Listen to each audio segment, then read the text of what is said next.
Hello everyone, welcome to KG lyceum. आज हम MPS 003 जो इंडियन डेमोक्रेसी एंड डेवलपमेंट है, MA of arts political science का, इसके मोस्ट इम्पॉर्टेंट क्वेश्चन को डिस्कस करेंगे और ब्रीफली आंसर को देखेंगे। एक्चुअली डिटेल से मैं नहीं जाऊंगा क्योंकि वीडियो फिर बहुत लंबा हो जाएगा और इसके PDF अवेलेबल हैं। आप डिस्क्रिप्शन बॉक्स में जाके व्हाट्सएप कर सकते हैं और परचेज कर सकते हैं। तो पहला क्वेश्चन है working of the federal system. तो इसमें आप इंट्रोडक्शन आप पहले लिखोगे, आप पढ़ लेना इसे। फिर फीचर्स ऑफ फेडरल सिस्टम देखेंगे, क्या क्या फीचर्स है, जैसे डिवीज़न ऑफ पावर है, रिटर्न एंड सुप्रीम कॉन्स्टिट्यूशन है, इंडिपेंडेंट जुडिशरी है, बाई कैमरल पार्लियामेंट है। इसी तरीके से हम देखेंगे यूनिटरी फीचर्स है। यूनिटरी फीचर्स की वजह से ही क्वासी फेडरल भी कहते हैं, ऐसा केसी वेयर ने कहा था। इसके बाद वर्किंग ऑफ इंडियन फेडरलिज्म क्या है, फिर चैलेंजेस और फिर कंक्लूजन के साथ इस क्वेश्चन को आपको लिखना है। सेकंड क्वेश्चन है पॉलिटिकल इकोनॉमी ऑफ डेवलपमेंट। तो इसमें क्या है कि पॉलिटिकल इकोनॉमी ऑफ डेवलपमेंट में आप पहले इंट्रोडक्शन दोगे और इसमें क्या है ना कि रिलेशनशिप होती है पॉलिटिक्स और इकोनॉमिक्स की। हाँ, ये आप देखोगे। और फिर आप meaning of political economy of development ये पढ़ लेना। मेजर अप्रोच क्या है पॉलिटिकल इकोनॉमी ऑफ डेवलपमेंट के, ये आप देख लेना। लिबरल अप्रोच है, मार्क्सिस्ट है और गांधीयन अप्रोच है। गांधीयन अप्रोच में इम्पोर्टेंट क्या होता है ना आपको कि self reliance, rural development, decentralisation और विलेज इंडस्ट्रीज़ की बात ये कहते हैं इस अप्रोच में। तो नेक्स्ट क्या है political economy of development in India. तो ये क्या है आप यहाँ से देख लोगे कि क्या हुआ था 1991 के बाद जो LPG रिफॉर्म्स आए थे, लिबरलाइजेशन, प्राइवेटाइजेशन, ग्लोबलाइजेशन, जिसे LPG कहा जाता है। तो ये आप देख लेना। इसके बाद MNREGA, national food security act, digital India, ये सब कहीं ना कहीं पॉलिटिकल इकोनॉमी ही दिखाता है भारत के डेवलपमेंट में। अब चैलेंजेज क्या हैं तो ये पॉइंट्स में दिए हुए, ये आप अच्छे से पढ़ लेना। और इम्पोर्टेंस जैसे गुड गवर्नेंस है, effective public institution, social justice, हाँ बाकी सारे आप देख लेना। और कंक्लूजन के साथ, पॉजिटिव कंक्लूजन के साथ आप इस क्वेश्चन के आंसर को लिखोगे। इसके बाद थर्ड है पीजेंट मूवमेंट इन इंडिया। तो इसकी शुरुआत भी हम कहाँ से, इंट्रोडक्शन से करेंगे, जो आप यहाँ से पढ़ लोगे। मीनिंग ऑफ पीजेंट मोमेंट के, इसके मीनिंग क्या मायने रखता है पीजेंट मोमेंट का, वो आपको यहाँ पे लिखना। और मेजर जो पीजेंट मोमेंट है वो मैंने 4-5 जो भी है वो मैंने इसमें दे दिया है। जैसे इंडिगो है जो 1859 से 60 हुआ था, चंपारण सत्याग्रह जो फेमस महात्मा गांधी के द्वारा लीड किया गया था, खेड़ा सत्याग्रह, बारदौली सत्याग्रह और तिभागा मूवमेंट। इसके बाद आप तेलंगाना मूवमेंट जो 1946 से 51 तक था। ये सारे आप अच्छे से पढ़ लेना और इसे लिखना। इम्पैक्ट ऑफ पीजेंट मूवमेंट ये आप यहाँ से देख लोगे। चैलेंजेस क्या क्या हैं जो अभी भी हैं, जैसे कि लोअर एग्रीकल्चर इनकम है, राइजिंग कॉस्ट कल्टीवेशन है। इसके बाद फ्रेगमेंटेड लैंड होल्डर्स जो अभी भी हैं, limited irrigation and market access ये भी हैं। तो ये चैलेंजेस आप इसे देख लेना और कंक्लूजन के साथ आप इस क्वेश्चन के आंसर को लिखोगे। फोर्थ क्वेश्चन है आइडेंटिटी पॉलिटिक्स इन इंडिया। तो बहुत सारे आइडेंटिटी हैं, जैसे कि कास्ट आइडेंटिटी है, religious identity, regional identity, linguistic identity और जेंडर आइडेंटिटी। तो इसकी शुरुआत आप इंट्रोडक्शन से करना, जो आप यहाँ पढ़ लेना। फिर मीनिंग क्या है आइडेंटिटी पॉलिटिक्स की, फिर बेस क्या है इसके, वो आप यहाँ से देख लेना। इसके बाद जो पॉजिटिव एस्पेक्ट हैं आइडेंटिटी पॉलिटिक्स की वो देखना, जैसे कि ये डेमोक्रेटिक पार्टिसिपेशन को क्या करता है ना, बढ़ावा देता है और क्या प्रोटेक्ट करता है कि इसको, कल्चरल डाइवर्सिटी को और माइनॉरिटी राइट्स को। ऐसे ही और भी पॉइंट्स हैं।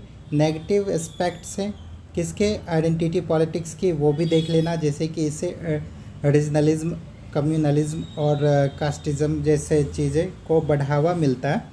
और वीकनेस ये नेशनल यूनिटी और सोशल हार्मोनी को ये वीक करता है। तो ये सब नेगेटिव एस्पेक्ट हैं जो आप पढ़ लेना और ज़रूर से ज़रूर इसे लिखना एग्ज़ाम में। Identity, politics and Indian democracy, तो ये आप थोड़ा सा इसे पढ़ लेना और कंक्लूजन के साथ इस क्वेश्चन का आंसर लिखना और पॉजिटिव कंक्लूजन देना और वे फॉरवर्ड में देना। फिफ्थ क्वेश्चन है डेमोक्रेसी एंड डेवलपमेंट डिबेट। तो डेमोक्रेसी और डेवलपमेंट के बीच क्या डिबेट हो सकती है, इससे रिलेटेड क्वेश्चन बार बार पूछा जाता है। देखो, क्वेश्चन कभी एक्सप्लेन करने, कभी एनालिसिस करने, कभी क्रिटिकल एनालिसिस करने दे सकता है, बट आंसर जो मैं बता रहा हूँ यही होने वाला है। तो यहाँ से आप इंट्रोडक्शन दे दोगे, तो डेमोक्रेसी के और डेवलपमेंट दोनों के इंट्रोडक्शन दोगे। क्या है कि दोनों एक दूसरे से इंटर रिलेटेड है। तो फिर आप मीनिंग ऑफ डेमोक्रेसी देना, मीनिंग ऑफ डेवलपमेंट देना। डेवलपमेंट की मीनिंग क्या होगी, जैसे कि पॉवर्टी रिडक्शन, इकोनॉमिक ग्रोथ हो गया, जेंडर इक्वलिटी हो गई, इन्वायरमेंटल सस्टेनेबिलिटी हो गई, ये सब। इसके बाद डेमोक्रेसी एंड डेवलपमेंट के जो डिबेट है ना, ये दो तरीके के डिबेट हैं। एक तो है डेमोक्रेसी प्रमोट्स डेवलपमेंट, यानी कि अगर डेमोक्रेसी अच्छे से काम करेगी तो डेवलपमेंट अपने आप होगा। या डेवलपमेंट बिफोर डेमोक्रेसी, यानी कह रहा है कि अगर डेवलपमेंट अगर अच्छे तरीके से हो जाए तो डेमोक्रेसी और भी स्ट्रांग हो जाएगी। तो ये दो डिबेट हैं जो आप पॉइंट्स में आप इसे यहाँ पे पढ़ लोगे। फिर democracy and development in India, India में क्या है, ये फीचर्स यहाँ आपको दिए गए हैं। फिर चैलेंजेस भी हैं, जैसे कि पॉवर्टी एंड अनएम्प्लॉयमेंट है, इनकम एंड रीजनल इनइक्वलिटीज़ है, करप्शंस एंड वीक गवर्नेंस है, इन्वायरमेंटल डिग्रेडेशन है, ये सारे पॉइंट्स हैं। और कंक्लूजन, फिर से पॉजिटिव कंक्लूजन के साथ और वे फॉरवर्ड के साथ आप इस क्वेश्चन का आंसर लिखोगे। सिक्स्थ क्वेश्चन है socialist thinking in the Indian national movement. तो इंडियन नेशनल मूवमेंट जो हुआ था, इसमें सोशलिस्ट थिंकिंग क्या थी, इसके बारे में आपको लिखना है। तो आपको इंट्रोडक्शन पहले देना है, जो आप यहाँ से पढ़ लोगे अच्छे से। आप इसे पैराफ्रेजिंग भी कर सकते हो, यानी कि एक बार पढ़ लिए, समझ लिए, तो आप अपने नॉलेज से आप लिख सकते हो। इसका मीनिंग क्या है सोशलिस्ट थिंकिंग के, और एवोल्यूशन कैसे कैसे हुआ है। तो एक तो अर्ली एवोल्यूशन है जो रशियन रेवोल्यूशन से मिलता है हमें, और दूसरा है इंडियन, जैसे कि जवाहरलाल नेहरू के थिंकिंग क्या है, सुभाष चंद्र बोस के क्या है। कांग्रेस सोशलिस्ट पार्टी जो बनी थी 1934 में, उनका क्या पर्सपेक्टिव था सोशलिस्ट थिंकिंग को लेकर। और फिर गांधीयन जो अप्रोच है या महात्मा गांधी का जो इन्फ्लुएंस है वो क्या रहा है। तो उनका पहले भी हमने जिक्र किया है कि village self reliance, decentralisation, trusteeship, removal poverty, equality and social justice. और इम्पैक्ट क्या है सोशलिस्ट थिंकिंग के, वो आप यहाँ से अच्छे से पढ़ लेना। फिर क्रिटिसिज्म है, उसके भी कुछ पॉइंट्स दिए हुए, और कंक्लूजन के साथ आपको पॉजिटिव कंक्लूजन के साथ इस क्वेश्चन के आंसर आपको देना है। सेवेंथ में देखते हैं transformation of politics in post 1967 phase. Actually मैं एक फ्रेम बता रहा हूँ, इस फ्रेम से अगर आप लिखोगे तो आपको अच्छे मार्क्स मिलेंगे ही मिलेंगे। और मैंने टोटल 14 क्वेश्चन दिए, जिसमें से 5 क्वेश्चन आना ही आना है। आप इसे अगर तैयार कर लोगे तो आप मतलब चाहे आप पहले अच्छे से पढ़े हो या नहीं पढ़े हो, आपके एग्ज़ाम अच्छे जाएंगे, ये आप श्योर हो जाओ। तो transformation of politics in post 1967 phase, यहाँ से आपको इंट्रोडक्शन लिखना है। और इंट्रोडक्शन आपको एक्चुअल में 1967 के जनरल इलेक्शन से स्टार्ट करना, क्योंकि ये वो टर्निंग पॉइंट था जहाँ पे इंडियन पॉलिटिक्स में क्या हुआ था कि जो इंडियन नेशनल कांग्रेस थी उसकी डोमिनेशन ख़त्म हो गई थी। रीजनल पॉलिटिक्स अब एक्टिव हो गया था, कोएलिशन गवर्नमेंट की शुरुआत हो गई थी। तो मेजर चेंजेस क्या हुई थी ना, तो डिक्लाइन हो गया कांग्रेस से डोमिनेंस की, rise regional parties, coalition politics की शुरुआत हुई, growth of caste based politics, हाँ, उसके बाद rise of identity politics, expansion of democratic participation, और इकोनॉमिक एंड पॉलिटिकल रिफॉर्म्स भी हुए थे 1991 में, जैसा मैंने बताया था, एलपीजी, लिबरलाइजेशन, प्राइवेटाइजेशन और ग्लोबलाइजेशन आने के बाद। इम्पैक्ट क्या है, कुछ पॉजिटिव इम्पैक्ट जो पॉइंट्स में दिए गए हैं आप इसे पढ़ लेना, और नेगेटिव इम्पैक्ट है ये भी आप इसे पढ़ लोगे, और कंक्लूजन के साथ आप इस क्वेश्चन का आंसर लिखोगे। 8th क्वेश्चन क्या है, judiciary in India and judicial review. हाँ, तो इसकी इंट्रोडक्शन आप यहाँ से पढ़ लेना। और जो इंडियन जुडिशियल सिस्टम है वो आपको पता है ये 2 तरीके से काम करती है। एक तो ये इंटीग्रेटेड है, दूसरा इंडिपेंडेंट है। तो इसमें क्या क्या लेयर्स हैं, सुप्रीम कोर्ट, हाई कोर्ट और फिर सबऑर्डिनेट कोर्ट है, जो डिस्ट्रिक्ट और लोअर कोर्ट होते हैं, या तो डिस्ट्रिक्ट या लोअर कोर्ट, ये हायरार्की में जाती है ऊपर तक। फंक्शंस ऑफ द जुडिशरीज क्या हैं ये आप यहाँ से देख लेना। और जुडिशियल रिव्यू क्या हुआ कि ये एक्चुअली आज 4 जुलाई है, 4 जुलाई 1776, आज ही के दिन यूएसए इस्टेब्लिश्ड हुआ था, यानी कि वो स्वतंत्रता दिवस एक तरीके से 4 जुलाई को ही मनाते हैं। तो जुडिशियल रिव्यू की शुरुआत कहाँ से हुई, यूएसए से ही हुई थी। एक मरबरी और मेडिसन केस हुआ था 1803 में, और तब से ही जुडिशियल रिव्यू की शुरुआत हुई। तो इंडिया में किस पर्सपेक्टिव से होता है आप इस पॉइंट्स में देख लेना।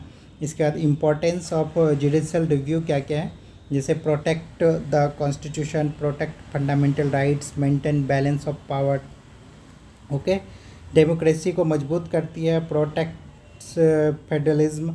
इसके बाद इम्पोर्टेंट अगर आप जजमेंट देखोगे तो केशवानंदन भारती जो 1973 में आया था, मेनका गांधी केस 1970 और मिनर्वा मिल्स 1980, आप थोड़ा बहुत लिख सकते हो इसके विषय में। फिर चैलेंजेस भी हैं, पॉइंट्स दिए हुए आप इसे पढ़ लेना, और कंक्लूजन, पॉजिटिव कंक्लूजन के साथ आप इस क्वेश्चन का आंसर दोगे। 9th क्वेश्चन है cast and inequalities in India. शुरुआत आप इंट्रोडक्शन से करोगे, जो आप यहाँ पढ़ लेना। मीनिंग क्या है कास्ट की वो यहाँ पे दिया हुआ है। Nature of cast inequalities, nature क्या हो सकता है ये आप खुद भी सोच सकते हो। Social inequalities, economic, educational, political और gender and caste inequalities.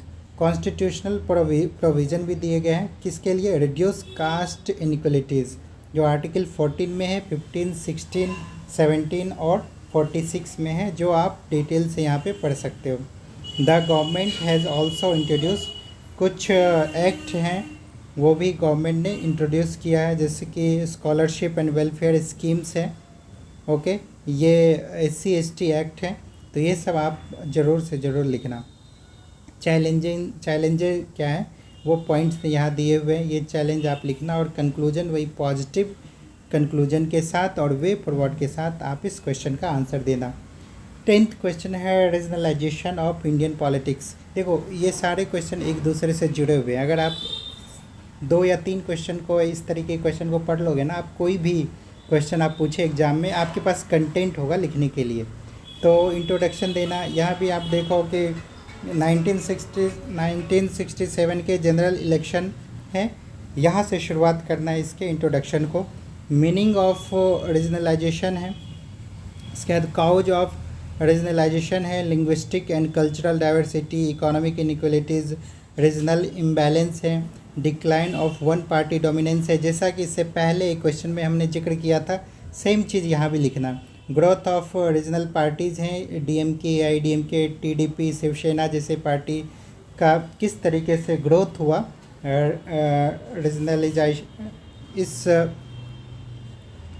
Regionalisation के टाइम में, ये आपको देखना। इसके बाद इम्पैक्ट क्या पड़े रीजनलाइजेशन के, वो आप देख लेना, पॉजिटिव और नेगेटिव इम्पैक्ट। और फिर रीजनलाइजेशन एंड इकोनॉमिक पॉलिसीज़ एक दूसरे पे किस तरीके से डिपेंडेंट हैं वो भी देखना, और कंक्लूजन के साथ इस रीजनलाइजेशन के टॉपिक को जैसा भी क्वेश्चन आए आप इस तरीके से लिख सकते हो। 11th क्वेश्चन है पॉलिटिकल पार्टिसिपेशन इन इंडिया। आप शुरुआत फिर से इंट्रोडक्शन के साथ करोगे, मीनिंग ऑफ पॉलिटिकल पार्टिसिपेशन बताओगे क्या है, इसके बाद फॉर्म ऑफ पॉलिटिकल पार्टिसिपेशन। देखो पॉइंट में कुछ चीज़ें देना बहुत ज़रूरी होता है, क्योंकि जो एवेल्यूएटर होते हैं ना उनका ध्यान पॉइंट पे ज़्यादा जाता है। तो जिस तरीके से आप लिखोगे फॉर्म्स ऑफ पॉलिटिकल पार्टिसिपेशन, जैसे voting in elections, contesting elections, membership of political parties, participation in pressure groups and civil societies, public protest and social movement, digital participation, ये सब आप याद रखना। जो फैक्टर्स हैं जो पॉलिटिकल पार्टिसिपेशन को इन्फ्लुएंस करती है वो कुछ पॉइंट्स दिए हुए हैं। इसके बाद इम्पोर्टेंस ऑफ पॉलिटिकल पार्टिसिपेशंस के इम्पोर्टेंस क्या है, चैलेंजेस क्या हैं, इसके बाद मेजर इम्प्रूव क्या हुआ है पॉलिटिकल पार्टिसिपेशन का, और फिर कंक्लूजन के साथ आप इस क्वेश्चन का आंसर, पॉजिटिव कंक्लूजन के साथ इस क्वेश्चन का आंसर आप लिखोगे।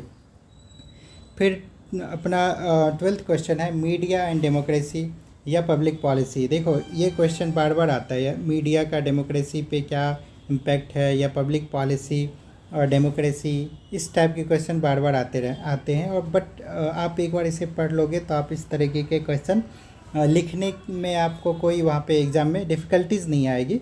तो इंट्रोडक्शन से इसकी शुरुआत करनी है। मीनिंग ऑफ मीडिया लिखना है, role of media in democracy, जैसे spreading information, creating public opinion, ensuring government accountability, मतलब गवर्नमेंट की अकाउंटेबिलिटी को इंश्योर करने का काम किनका है, मीडिया का है। Promoting political participation, protecting freedom of expression, role of media in public policy में रोल ऑफ मीडिया का क्या होगा। जैसे कि मीडिया भी पब्लिक पॉलिसी को इन्फ्लुएंस करती है, कैसे इन्फ्लुएंस करती है इसके कुछ पॉइंट्स यहाँ दिए गए हैं। इसके बाद पॉजिटिव इम्पैक्ट ऑफ मीडिया क्या है, ये डेमोक्रेसी और ट्रांसपेरेंसी को क्या करते हैं, स्ट्रेंथन करती है, increasing political awareness among citizen, और भी पॉइंट्स हैं जिसे आप देख लेना।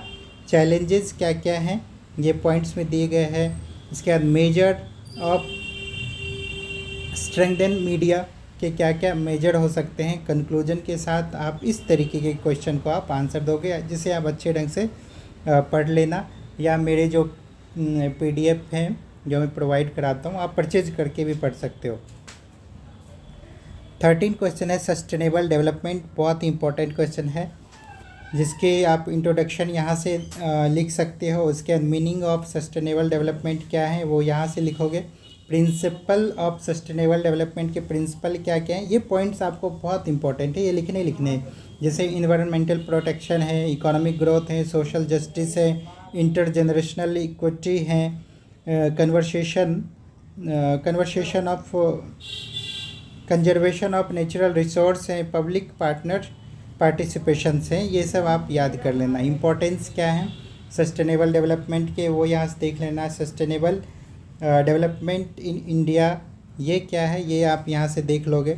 इसके लिए क्या क्या, स्वच्छ भारत मिशन और सैनिटाइजेशन एंड क्लीनेस है, जल जीवन mission for safe drinking water है, ये सब आप देखना। चैलेंजेस क्या है ये पॉइंट्स में यहाँ दिया हुआ। Major to promote sustainable development, sustainable development को किस तरीके से प्रमोट किया जाए, इसके पॉइंट्स यहाँ ये लिखना बहुत इंपॉर्टेंट है। फिर कंक्लूजन के साथ आप इस क्वेश्चन को, पॉजिटिव कंक्लूजन के साथ इस क्वेश्चन को लिख सकते हो। आखिरी क्वेश्चन देखते हैं, basic minimum need approach to human development क्या है। तो यहाँ से आप ये देख लेना, इंट्रोडक्शन यहाँ से पढ़ लेना। Meaning of basic minimum need approach क्या है। बेसिक मिनिमम नीड कि ऐसे नीड जो चाहिए ही चाहिए ह्यूमन को, ह्यूमन के डेवलपमेंट को, ये आपको ये अप्रोच क्या कहता है ये यहाँ से आप पढ़ लोगे। क्या कहता है, the approach believes that every person should have access. तो बेसिक बेयर मिनिमम जिसे बोलते हैं, बेसिक मिनिमम नीड्स क्या क्या होती है, जैसे कि आप यहाँ से देख लोगे कि सेफ़ ड्रिंकिंग वाटर है, बेसिक हेल्थ केयर है, शेल्टर है, क्लॉथिंग, हाँ, एम्प्लॉयमेंट है। Objective of basic minimum needs क्या क्या है, ये सारे ऑब्जेक्टिव पॉइंट्स में दिए हुए हैं। इसके बाद features of the basic minimum needs के अप्रोच के अनुसार फीचर्स क्या क्या हैं वो आप देखोगे। Focus on human welfare, poverty, जो पॉवर्टी का जो एलिवेशन है वो कम होना चाहिए। पॉवर्टी कम होनी चाहिए। इसके बाद इक्वल डिस्ट्रीब्यूशन रिसोर्स का होना चाहिए, गवर्नमेंट रिस्पॉन्सिबल होना चाहिए, इंक्लूसिव डेवलपमेंट होनी चाहिए, basic minimum need approach in India.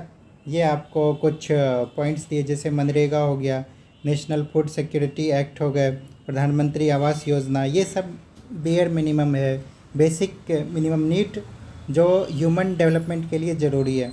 इसके क्रिटिसिज्म भी है और कंक्लूजन के साथ इस क्वेश्चन का आप आंसर लिख सकते हो। तो आपको जैसा भी लगा हो आप फीडबैक दे सकते हैं, प्लस डिस्क्रिप्शन बॉक्स में जाके आप मेरे इस आंसर को परचेज कर सकते हैं। Thank you.